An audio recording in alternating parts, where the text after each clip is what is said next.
Primitivamente os reis eram ungidos óleo ao assumir o poder e eram chamados Mashiach, ungidos.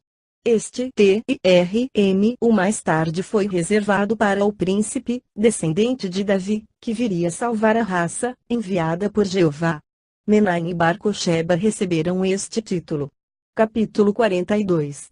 O julgamento de Pilatos. No relatório sobre Jesus, feito a Pilatos, por seus agentes, era posta em evidência sua qualidade de Messias nacional, e como ele ignorasse a significação do termo, explicaram-lhe que era o título religioso de um herói nacional judeu, destinado a libertar o país da ocupação estrangeira. Concluiu ele, então, erroneamente, que se tratava de um agitador, conspirador, revolucionário. Por isso, naquela manhã, ao lhe trazerem o rabi escoltado e de mãos amarradas para julgamento, ele imaginava muito claramente a situação: conspiração contra Roma.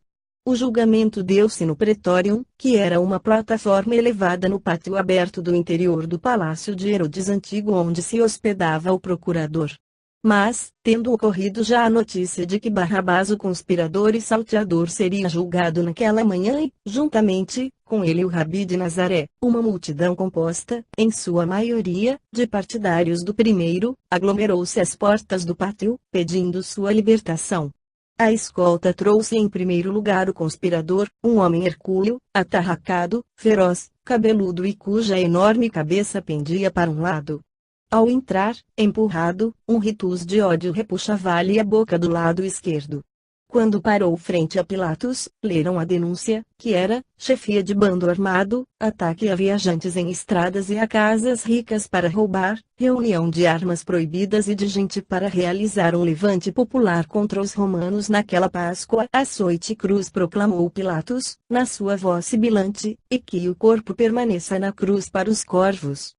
E quando vinham os guardas trazendo outro preso Jesus, um escravo ajoelhou-se ante Pilatos e entregou-lhe um bilhete de sua esposa Cláudia Prócula, enteada de Tibério, intercedendo a favor de Jesus. Não ergas a mão contra o homem justo, pedia ela. Pilatos examinou o preso parado à sua frente, em silêncio, e mandou ler a denúncia: chefe espiritual do levante organizado por Barrabás. No caso de êxito, assumiria o poder nacional como rei Messias. És então o rei dos judeus? Perguntou Pilatos. Tu o dizes, respondeu Jesus. Nos degraus de uma escadaria ali fronteira estavam de pé o velho Anã, o promotor do Sinédrio, e outros assistentes diretos do sumo sacerdote, mas além, atrás das grades do portão do pátio, a multidão formada de aderentes de Barrabás. De que acusais este homem? Perguntou Pilatos, dirigindo-se aos mensageiros do templo. Blasfemou contra Deus, responderam. Alvoroça o povo e o incita à revolta, desde a Galileia, por toda a nação. Não vês que te acusam de tudo isso? Nada tens a dizer em tua defesa? Perguntou a Jesus.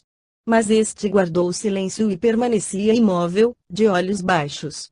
A esta altura, não só pelo que tinha ouvido ali como pelo pedido de sua esposa, Pilatos já havia percebido que estava enganado em relação ao preso e seu objetivo passou a ser, então, dar-lhe um castigo severo, mantê-lo preso durante as festas e soltá-lo depois. Não encontro culpa neste homem. Mas, lembrando-se que era costume soltar um preso em cada Páscoa, voltou-se para os assistentes e, julgando-se seguro de seu intuito, declarou: em homenagem à vossa festa, quem desejais que ponha em liberdade, Barrabás ou o vosso rei? Mas o velho Anã, para ainda mais influir sobre a decisão, dirigiu-se à multidão dizendo bem alto: ele se intitula Messias. Se de fato o fosse, teria poder para libertar-se a si mesmo. Deixemo-lo entregue ao seu próprio poder. Libertai Barrabás, gritou a multidão. E Pilatos, indeciso ainda, perguntou ao povo: que quereis que eu faça, então, do vosso rei? Mas Anã interveio logo, incisivo e maldoso: ele não é nosso rei. É um impostor. Nosso rei é César. Crucificai-o. Pilatos, percebendo o perigo da situação, lavou as mãos numa bacia de água, à vista de todos, e determinou fosse o preso levado, açoitado e depois crucificado como rei dos judeus, porque esse, pelo que via, era o único motivo que poderia justificar tal condenação. Capítulo 43. Para zero Calvário. Começou então a atormentação, açoites, bofetadas, zombarias. Os soldados da guarda legionária, para se divertirem, entrançaram um ramo de espinheiro, formando uma coroa e a puseram na cabeça do preso inerme, com os espinhos enterrando na carne. Mas Pilatos, que não gostava de Herodes e sabendo que o preso era galileu, portanto da jurisdição política do rei, que se achava, como já dissemos, hospedado em seu palácio da Praça Asmoniana, distante dali algumas centenas de metros, mandou levar-lhe o preso de presente, para que visse o que era ser rei dos judeus debaixo do guante romano. Mas Herodes, esperto, compreendeu logo o perigo e, temendo a Pilatos, fingiu colaborar na farsa, mandando cobrir a Jesus, que estava seminu, com um manto de púrpura, e assim o devolveu a Pilatos, como a dizer que estava de acordo com a condenação. E o excelso condenado ia assim de um para outro dos seus algozes em silêncio, seminu, sofrendo tudo sem protestos. Porventura não estava também predito por Isaías 53, 7, ele foi oprimido, porém não abriu a sua boca, como um cordeiro foi levado ao matadouro e como a ovelha muda perante seus tosquiadores, assim não abriu a sua boca. Mas enquanto estes fatos aconteciam, correra a notícia da condenação do rabi e muitos rabis fariseus se reuniram e foram, agrupados, ao templo, protestar contra o fato e pedir a libertação do preso. Isto não está mais em nosso poder, respondeu os Ganjoshana, o rabi já foi entregue a Pilatos e Rita e nula foi a sentença do Sinédrio, insistiram eles. Desprezadas foram as leis da Tora. O maiúsculo. Sumo sacerdote praticou um homicídio, entregando a Edom uma alma de Israel. A memória deste feito, acrescentaram, será recordada como um crime execrável até o fim dos tempos. Maldição sobre a casa de Anã. Maldição sobre os filhos de Beitus. Os rabis se retiraram e, nesse mesmo instante, Judas de Queriote, tendo conseguido varar o posto de guarda, por estar nesses dias vivendo às expensas do templo, entrou no gabinete dos Gan com o semblante desfeito, os olhos em fogo e atirou um saco de dinheiro sobre sua mesa de trabalho exclamando, não quero dinheiro maldito. Ficai com o dinheiro da abominação. Pouco mais tarde, o povo debandou para cumprir os ritos da Páscoa. Então os portões se abriram e saiu a escolta romana trazendo Jesus para a morte. Tinham-lhe devolvido as vestes de uso comum. Vinha curvado sob o peso da cruz muito grande e pesada para ele, mostrando na fronte, caindo-lhe pelo rosto, os fios de sangue já coagulado, dos espinhos. Avançava com grande esforço, dobrado para frente, recebendo sobre o dorso, toda vez que se retardava, contínuas vergastadas do açoite, que o comandante da escolta desferia, em pura e selvagem exibição de força. Suas vestes se colavam ao corpo ferido e suarento e seus pés iam deixando marcas sangrentas no chão por onde passava. Enquanto a notícia corria, ia se juntando gente no percurso e havia mulheres que choravam, impotentes, pedindo misericórdia para o flagelado. De espaço a espaço, Jesus caía sob o peso da cruz e o chicote, então, silvava e continuava a bater até que ele, com imenso esforço, se levantava de novo.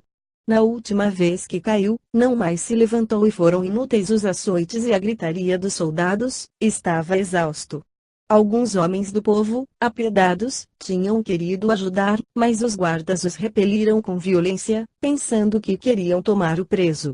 Mas, desta vez, um homem que ia cruzando o caminho, Simão de Cirene, amigo de Nicodemo, filiado Essênio, que foi mais tarde membro da comunidade judaica cristã de Jerusalém, surpreendido com o que via, pois ignorava o quanto se havia passado naquela noite, atravessou resoluto a fila dos guardas e sustentou a cruz nas mãos até que Jesus se refizesse, mas os guardas, irritados com as contínuas paradas e tendo recebido ordens prévias de agirem com rapidez, para não se imiscuírem os romanos na festa nacional, jogaram a cruz nas costas de Simão e foram tangendo ambos, sob açoite, até o alto do Gólgota, a Praça das Caveiras, colina não muito distante dali onde se crucificavam os condenados.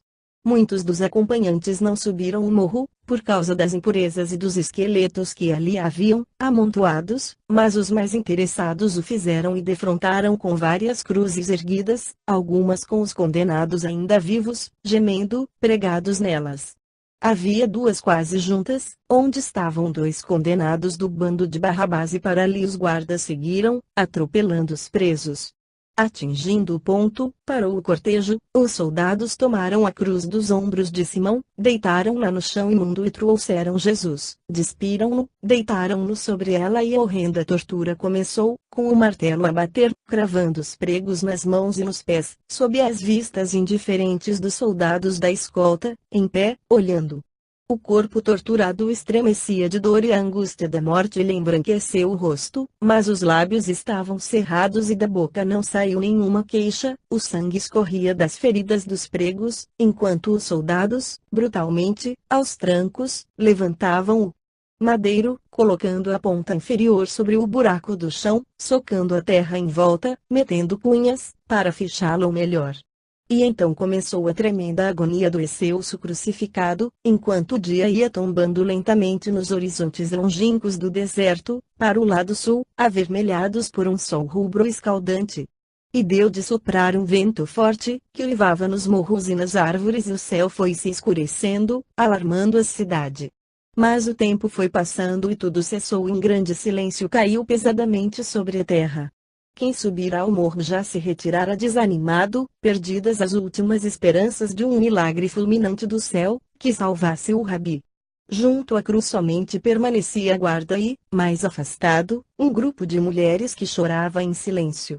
E as horas continuavam a escoar-se naquele triste e lúgubre cimo do morro, onde o crucificado estremecia de dor e negra espuma saía-lhe da boca, seus braços frágeis não mais aguentavam o peso do corpo, que ficava repuxado para baixo. Foi quando se ouviu seu murmúrio angustiado, pedindo água, um dos guardas colocou uma esponja na ponta de uma lança, embebeu-a em vinagre e levou à altura de seus lábios arroxeados.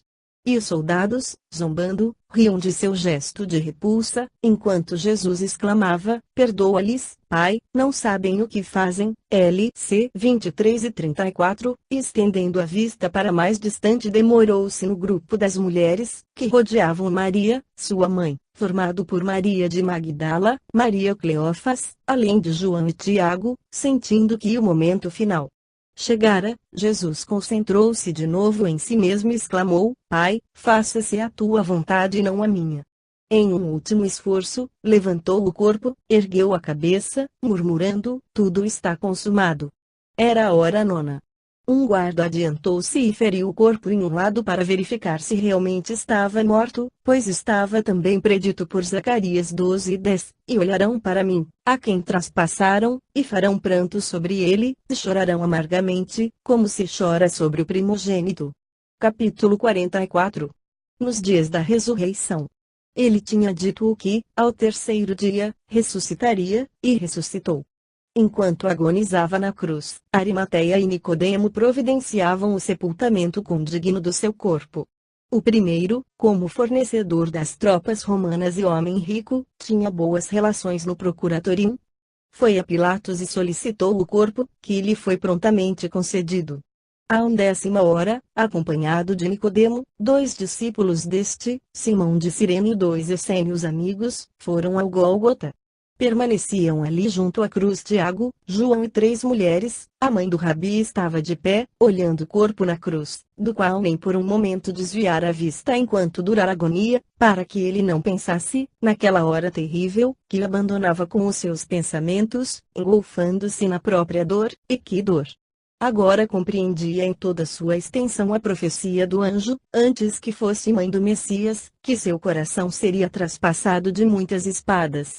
Outra, a ex-pecadora de Magdala, estava caída aos pés da cruz, completamente inconsciente, e a terceira era Salomé dos Zebedeus, em cujos olhos ainda se notava o espanto e o medo pelo que acontecera assim tão depressa. Na sua ingenuidade, chegara mesmo a sonhar com um reinado terrestre no qual seus 2 filhos teriam primazia de cargos importantes.